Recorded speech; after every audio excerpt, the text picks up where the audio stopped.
Hi, my name is Jackie Lee with Similarweb, and I'd like to invite you all to a webinar I'll be hosting on August 24th, where I'll be covering the state of streaming. I'll be covering the key players, the impact of COVID, and perhaps most importantly, content protections in this new age of streaming. To start, a little bit about me. I am the head of publishers here at Similarweb, and I work closely with our clients in publishing and media on strategies to meet their content development, audience engagement, and ad and subscription revenue goals using our tool.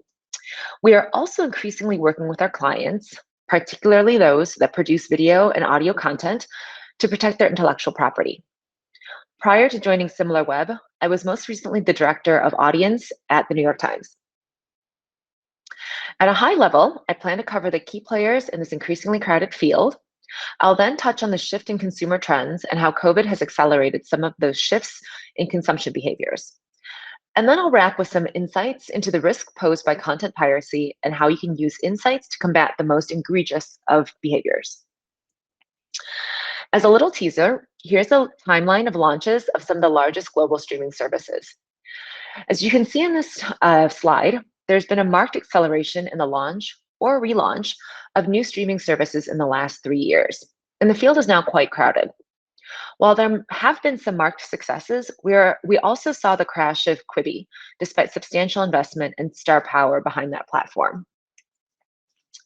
A year plus of a pandemic has changed all of our lives in profound ways, and some of these shifts are probably permanent.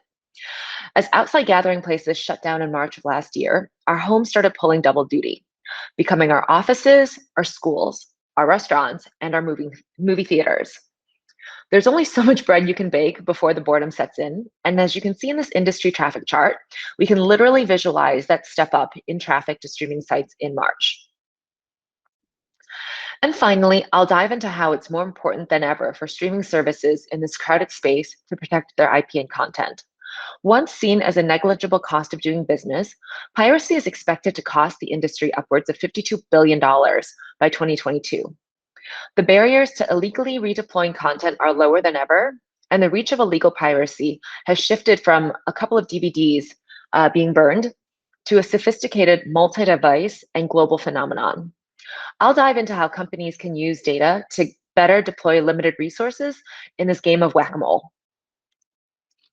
That's all from me for now. I hope to see you all on the 24th. Thank you.